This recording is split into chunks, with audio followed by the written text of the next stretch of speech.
Hello, everyone. This is Cody Lee of BlackCatBooks.org, author of I, the Dragon, Cruel and Beautiful, Rabbit Hole, Lore and Frey, and the upcoming Jaw of the Dragon. Well, that's it. We're done. That's the end. Go home. It's over. The Last of Us, the TV show, has kind of exposed itself as woke trash. It is subversive. It is nonsense. It is not following the game's original script at all, taking away the only real benefit the fanboys were claiming. Or rather, I don't think there are fanboys for The Last of Us anymore. I think it is like entirely shills, because everyone I see praising the show is either like a YouTuber, like a Twitter user, or some kind of like paid off like advocate for mass media. You know, like IMDb is like the big critic user site that people are using to cite how positively this show is being received. It's one of the most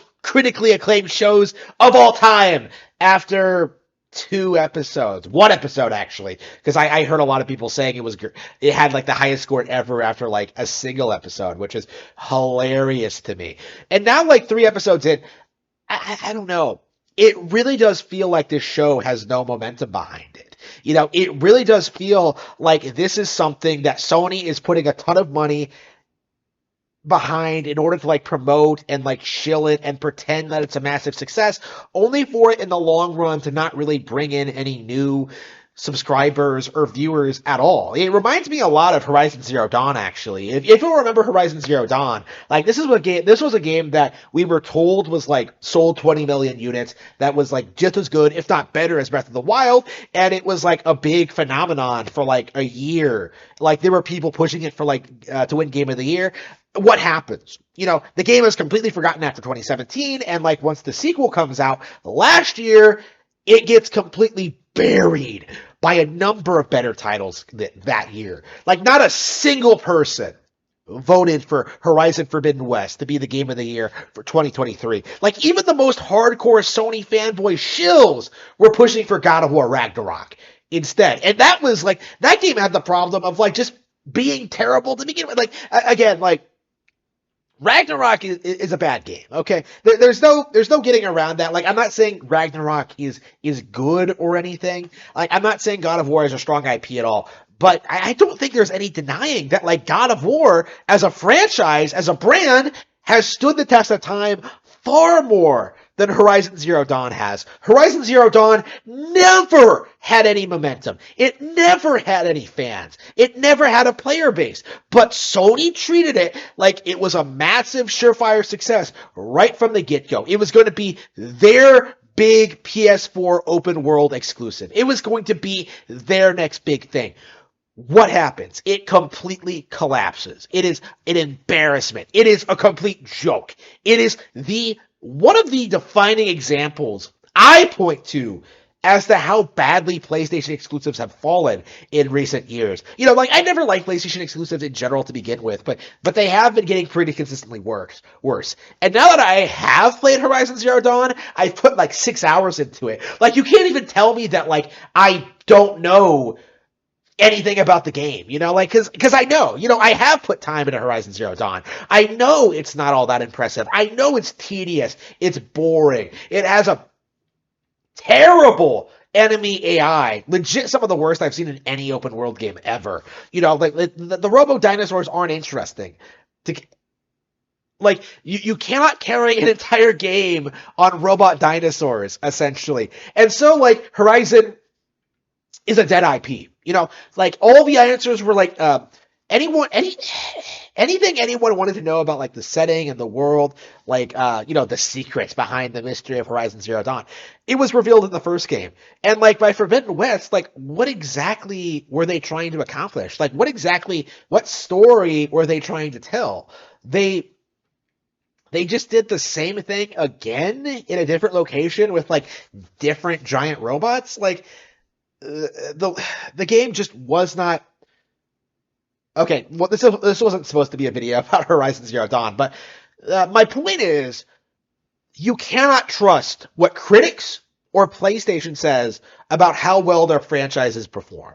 You know, like it is just very clear very clear to me that products like Horizon Zero Dawn or like The Last of Us don't do as well as Sony claims. Like right now, they're claiming that The Last of Us Part 2 sold like 10 million units, which is absurd considering how badly it bombed when it first came out and how they've like been constantly putting it out on sale since then. Like if it legit has sold 10 million units, it's because they've been giving it away through bundles or like selling it on PS Plus, giving it away on PS Plus. Like I don't think there was any actual momentum ever to pick up the Last of Us Part 2. There is no real fan base for that game. Like there's no way it sold 10 million units.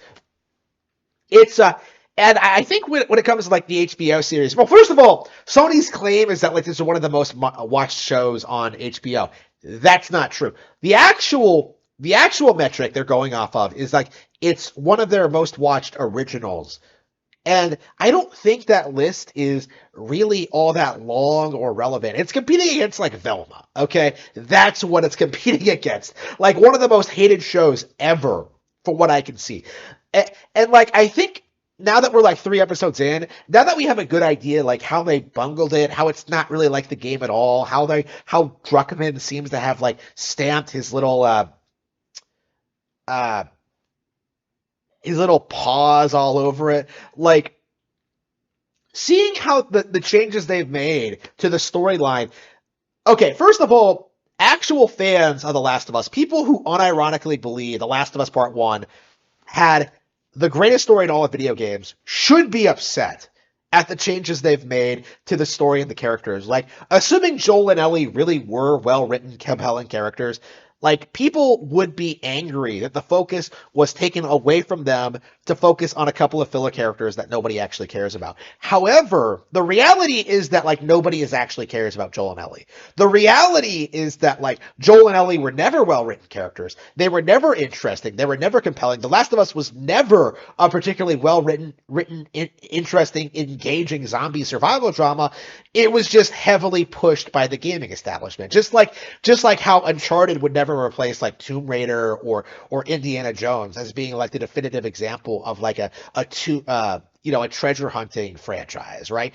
Like The Last of Us was never really succeeded in anything it set out to do. But the gaming establishment ate it up anyway because it was the hot new PlayStation game at the time. In fact, I would say the last ever. We're at the point now where like The Last of Us is a decade old and PlayStation hasn't really put out anything to replace it yet. There's not a single IP that I think like really eclipsed The Last of Us in its initial popularity. It was like the last gasp of PlayStation's relevancy, I would say, before like, Druckmann took over and like PlayStation had these massive shifts and like they started producing content that like nobody actually wanted. Like The Last of Us was like the last gasp of PlayStation. And The Last of Us, like The Last of Us console exclusives, that's what the title meant all along. It was the last relevant PlayStation release. So with that in mind, like thinking about this, like looking at this show, I don't know how many episodes we have left, but I imagine what's going to happen is, especially after episode 3, is that like the audience that's like tuning into the show out of curiosity are just going to start tuning out.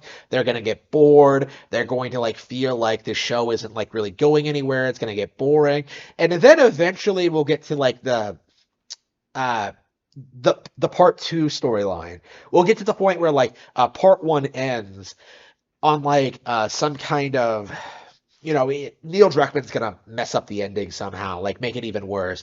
Because I think the ending was supposed to come off as like more morally ambiguous than what it actually did. So like that's probably the reason the show exists, is for like Druckmann to try and pretend the story is like more complex than it really is. So I expect the series will end, and then we'll get like to The Last of Us Part 2, and I expect like more people to like start getting like upset at that, because I expect, considering Druckmann believes that like there's nothing really wrong with The Last of Us Part 2 from a creative's perspective, I think we're gonna get a 1-to-1 adaptation of Part 2 with like no real changes and cuts, and like seeing The Last of Us play out, Part 2 play out in like TV form with like no gameplay sections to like intersperse like all the issues when it comes to like continuity and like changes and stuff like that.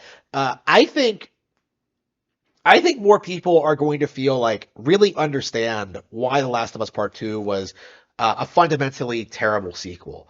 And again, I'm not saying the original Last of Us was good, but I think The Last of Us Part Two is so terrible it really should never have been made. Like there's really nothing they could have possibly done to follow up on The Last of Us. Like the best thing they probably could have done with that IP was just not make a sequel at all. But unfortunately, because Naughty Dog is comprised of talentless hacks like Neil Druckmann, they have to leech off of ideas like this. They have to talk about they have to keep releasing TV shows and spin-offs and sequels to this IP that they're just running into the ground. They're going to The Last of Us, I think, is probably going to be the next example of what happened with God of War, where it gets really high acclaim due to its cinematography and you know technically impressive monster and boss design, but not so much for its gameplay. And as the series continues, as people start noticing more and more the plot holes and the issues and the lack of real resolution to any kind of real plot, overarching plot, more and more people are going to start to tune out, and eventually people are going to get tired of it. I would argue that's kind of already happened already with The Last of Us Part Two, but I think we might actually they've been teasing a Part Three, so we'll see how that pans out. Considering how badly Part Two was received, I don't think Part 3 will do well at all, purely based on that metric. So, they're talking about The Last of Us Part 3. Assuming we get it, I expect it'll probably put the franchise into the ground for good. I don't think there's really any way to recover from that unless they reboot the entire thing, which I suppose is plausible, but how exactly would you do that? Would you have them trying to save the world from zombies when I don't know. I personally feel like the zombies in The Last of Us were never really a threat. I feel more threatened by just the lack of quality from this level design, or just from the game critics. I don't care about the zombies. They're the zombies are boring. They're uninspired. They're insipid. They're honestly not even a threat. It just comes off that way, considering how people look and act in The Last of Us Part 2. It just feels like this is really the end of the world scenario. Really? 25 years of the end of the world, and we're having these kind of character conflicts. It's absurd. It doesn't make any sense. So, um, yeah, I'm curious when people will start acknowledging the problems with the TV series. That's kind of what I'm waiting on at this point. I will go on record and say right now that I believe that Angry Joe is being paid off to give positive coverage to this show, because I don't think there's no way he's not aware of the problems. The acting is not particularly phenomenal, I'm sure. There's no way what happens in episode 3 is appealing to him or his friends. There's no way that this show is a cut above other things that are coming out. It just feels it just, watching his reviews really makes it feel like he's reaching to find something to like about the series. It really does come off that way. It doesn't come off as if he's genuinely enthusiastic at all. And I'm curious if eventually we're going to reach the point where more and more people are going to start acknowledging that yeah, the show is not good. Uh and I don't know when that's going to happen, because it does feel like at the moment the only people who are paying attention to the fact that this show exists are shills. There are people who are actively trying to promote this show and sell it to you. And I don't know if you should do that. My recommendation, honestly, as a content creator, don't subscribe to HBO Max. Don't subscribe to any of these subscription services, because they're just going to keep producing stuff like this. Because this exists, because Velma exists, never take out an HBO Max subscription. Just just buy what you want to watch on Blu-ray or whatever, and just don't subscribe to Netflix. Don't do anything. There's no reason to. I I think these subscription services are a big reason why so much garbage content is being pushed through to the masses. And I think like pushing back against it is essential, but I don't really see anybody else doing that. Like I'm the only person I know who only has like an Amazon Prime account. I actually have a Crunchyroll account as well, but there's not really woke content on Crunchyroll, from what I understand. Uh, I I don't expect the cracks are starting to show, I think. Like I'm seeing more and more that people are starting to like push back against like The Last of Us as a brand. I don't think there's any real recovery after The Last of Us Part 2. And I think this show, the remake, being a remake of the original, was its one chance at like salvaging itself and trying to make itself like sell its storyline to a new audience. But I think more and more that nobody's going to buy into this. I think anybody who watches this will just think it's a terrible zombie thing knockoff of like Logan or whatever. Like I just I do not see this game this show in any way being successful.